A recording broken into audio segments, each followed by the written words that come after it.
கர்த்தருக்கு ஸ்தோத்திரம். கர்த்தருடைய நாமம் மகிமைப்படுவதாக. கண்ணீரெல்லாம் துடைப்பார், கண்மணி போல் காப்பார். கண்ணீரெல்லாம் துடைப்பார், கண்மணி போல் காப்பார். கார்மேகம் போன்ற கஷ்டங்கள் வந்தாலும் கருத்துடன் நம்மை காத்திடவே. கார்மேகம் போன்ற கஷ்டங்கள் வந்தாலும் கருத்துடன் நம்மை காத்திடவே. இயேசு அழைக்கிறார், இயேசு அழைக்கிறார். ஆவாலாய் உன்னை தம் கரங்கள் நீட்டி இயேசு அழைக்கிறார். ஆவாலாய் உன்னை தம் கரங்கள் நீட்டி இயேசு அழைக்கிறார். ஆமென். ஆண்டவரே, எங்களை அதிகமாய் நேசிக்கிற அன்பின் பரலோக தகப்பனே, இந்த நல்ல வேலைக்காக நன்றியோடு கூட துதிக்கிறோம், உம்மை ஸ்தோத்திரிக்கிறோம். மட்டுமாய் எங்களை கிருபையாய் நடத்தி வந்த அன்புக்காக நன்றி செலுத்துகிறோம் அப்பா. தகப்பனே, நீர் எங்களுடைய கண்ணீரை துடைக்கிற தேவன் அப்பா. எங்களுடைய கண்ணீரின் வலியை உணர்ந்தவர் அப்பா. எங்கள் கஷ்டங்களை அறிந்த தேவன் அப்பா. நீர் எல்லாவற்றிலிருந்து எங்களுக்கு விடுதலை தந்து அப்பா எங்களை நேசித்து எங்களை வழி நடத்துகிற தயவுக்காக நன்றி செலுத்துகிறோம் ஆண்டவரே.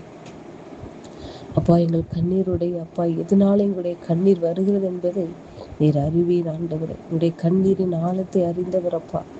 மனிதன் முகத்தை பார்க்கிறான், நீரோ உள்ளத்தை ஆராய்ந்து அறிகிற தேவனாய் இருக்கிறபடியால் நன்றி செலுத்துகிறோம் ஆண்டவரே. அப்பா, உமக்கு கோடி நன்றிகளை எடுக்கிறோம், மை உயர்த்துகிறோம் அப்பா. எங்களை தாழ்த்தி வெறுமையாக்குறோம் இயேசுவின் நாமத்தில் பிதாவே, ஆமென்.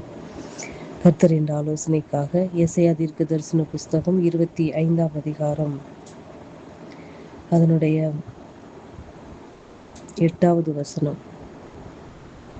ஏசாயா தீர்க்கதரிசன புஸ்தகம் 25ஆம் அதிகாரம் அதனுடைய 8வது வசனம்.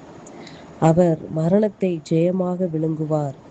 கர்த்தராகிய தேவன் எல்லா முகங்களிலும் இருந்து கண்ணீரை துடைத்து தமது ஜனத்தின் நிந்தையை பூமியில் இராதபடிக்கு முற்றிலும் நீக்கிவிடுவார். கர்த்தரே இதை சொன்னார். கர்த்தருடைய நாமம் மகிமைப்படுவதாக. கர்த்தர் மரணத்தை ஜெயமாய் விழுங்கினார். அவர் சிலுவையில் அறையப்பட்டு கல்லறையில் வைக்கப்பட்டு 3ஆம் நாள் அவர் உயிர் தெழுந்தார். இதுவரை மரணித்தவர்கள் யாரும் உயிரோடு வந்ததாக சரித்திரமே இல்லை. ஆனால் நம்முடைய தேவன், நம்முடைய கர்த்தராகிய இயேசு கிறிஸ்து மரித்தார், 3ஆம் நாள் உயிர் தெழுந்தார். இன்றும் அவர் ஜீவிக்கிறார். நான் நேற்றும் இன்றும் என்றும் மாறாதவராய் இருக்கிறேன் என்று சொன்னவர் இதோ சதா காலங்களிலும் நான் உங்களோடு கூட இருக்கிறேன் என்று சொல்லியிருக்கிறார். ஆகபடியினாலே அந்த தேவன் சொல்லுகிறார், உயிரோடு இருக்கிறவர் சொல்லுகிறார், கர்த்தராகிய தேவன் எல்லா முகங்களிலும் இருந்து கண்ணீரை துடைத்து தமது ஜனத்தின் நிந்தையை பூமியில் இராதபடிக்கு முற்றிலும் நீக்கிவிடுவார் என்று அந்த உயிரோடு இருக்கிற தெய்வம் தான் சொல்லுகிறார். எல்லா முகங்களிலிருந்து கண்ணீரை துடைக்கிற தேவன். குறிப்பிட்ட ஜனங்கள் என்று இல்லை. வேதம் இப்படியாய் சொல்லுகிறது, எல்லா முகங்களிலும் இருந்து கண்ணீரை துடைத்து அந்த ஜனத்தின் நிந்தையை பூமியில் இராதபடிக்கு முற்றிலும் நீக்கி விடுவாராம். முற்றிலும் என்றால் ஒன்று கூட இல்லாமல் அந்த நிந்தையை, அந்த கஷ்டத்தை, அந்த துன்பத்தை, அந்த இடைஞ்சலை, அந்த சிறையிருப்பை எல்லாவற்றையும் திருப்பவேன் என்று இதை கர்த்தரே சொன்னார் என்று வேதம் சொல்லுகிறது. அன்பு பிள்ளைகளே, கர்த்தர் என்று சொல்லுகிற வார்த்தை எல்லா முகங்களிலும் இருந்து அவர் கண்ணீரை துடைக்கிற தேவனாய் இருக்கிறார். நம்முடைய சமூகத்தில், கர்த்தருடைய சமூகத்தில் நாம் வடிக்கிற ஒவ்வொரு கண்ணீருக்கும் கர்த்தர் பலன் கொடுப்பார். அன்பு பிள்ளைகளை, அவர் யாருக்கும் கடனாளி அல்ல. அவருடைய சமூகத்தில் அவரையே நம்பி என்னுடைய கஷ்டம் இப்படிப்பட்டதா இருக்கிறது என்று அவருடைய சமூகத்தில் நாம் வடிக்கிற ஒவ்வொரு துளி கண்ணீருக்கும் அவர் பலன் கொடுக்கிற தேவனாய் இருக்கிறார். அன்பு பிள்ளைகளே, நாம் என்ன காரியத்திற்காய் நாம் அழுகிறோம் என்பது அவருக்கு தெரியும்.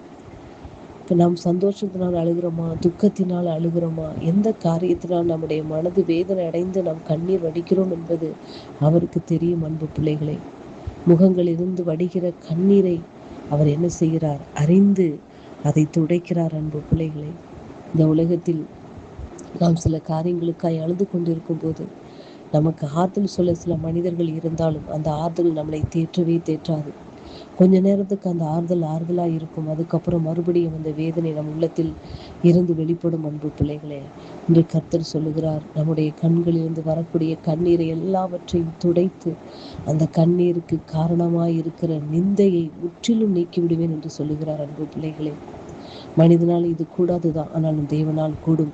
நாம் எந்த கஷ்டத்தினால் கண்ணீர் வடித்து கொண்டிருக்கிறோமோ அதை முற்றிலுமாய் நீக்க நம்முடைய தேவனால் மாத்திரமே முடியும். அன்பு பிள்ளைகளே, அவர் இன்றும் ஜீவிக்கிறவராய் இருக்கிறார். அவரை மரணத்தை ஜெயமாய் விழுங்கின தேவன் அவர் இன்றும் உயிரோடு இருக்கிறார். அன்பு பிள்ளைகளை, அவரால் செய்யக்கூடாத காரியம் ஒன்றுமே இல்லை என்பதை நீங்கள் விசுவாசித்தீர்களானால் உங்கள் கண்ணீரை அவர் துடைத்து அந்த கண்ணீருக்கான காரணத்தை, அந்த நிந்தையை, அந்த கஷ்டத்தை, அந்த துன்பத்தை, அந்த வியாதியை எல்லாவற்றையும் முற்றிலும் நீக்கி போட அவர் வல்லவராய் இருக்கிறார். அன்பு பிள்ளைகளை, ஆகப்படியினாலே நீங்கள் மனிதரிடத்தில் போய் உங்கள் கண்ணீரை வடித்து அந்த கண்ணீரை வீணாக்காதீர்கள்.